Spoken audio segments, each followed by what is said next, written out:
the intense situation had started on May 3rd. The situation or the happening spread, the violence spread like a wildfire, and then within a few minutes, churches and houses in Imphal city, the state's capital, started being burned by the miscreants. Houses were not spared, churches were not spared, and everyone was running for their own life.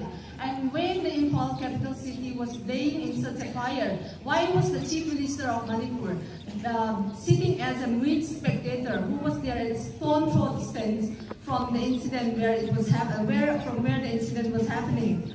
And the mob, along with or accompanied by the commandos, started moving towards the border line of Kampupi district and Imphal West at Gamgepai. And the civilians, the volunteers, they started defending the border line using nothing, just with a bare hand, just using the stones and the sticks available at the moment. So the standoff, the confrontation was becoming tense, and the police started firing the civilians, trying to disperse them, the volunteers, by using tear gas, and later on live bullets was fired like a raining bullets, and which harmed many civilians, volunteers. Some were critically injured and they were taken to the neighboring states for medication. What I want to question here is the uniformed men, whether it's a state police or whoever, the commandos, were not they taking an oath to protect the citizens and the integrity of the land? And now, why were they the one firing at the volunteers or the civilians who were defending their right? That was my question. And the third one, the attacking mob around by Tingol, who were being accompanied or led by the uniformed men, they cannot be differentiated as a group or the armed forces by the villagers who were defending their lands in the border areas like the valley and the hill district. They could not differentiate and had been easily attacked, since the attacking people had been disguising themselves in the armed uniforms.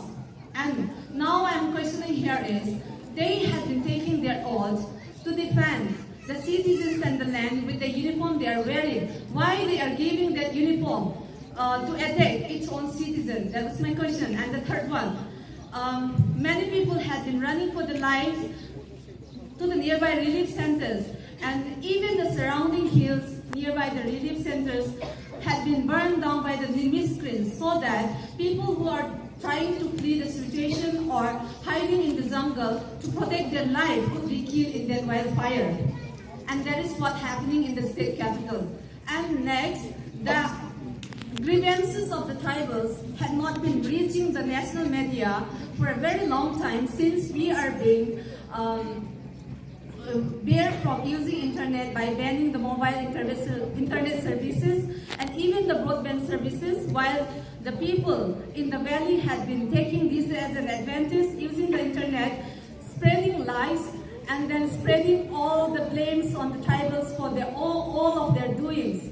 So I would like to say that the tribals of the hill districts are being deprived from the opportunity of expressing a right to freedom or grievances by bearing us from the fundamental right, that is freedom to expression of speech. So at this moment, we don't have any solution unless the intervention of the center. So the tribal in the hill district, what we want now is the intervention of the center in settling our problems, and all our grievances are put to the hands of the center.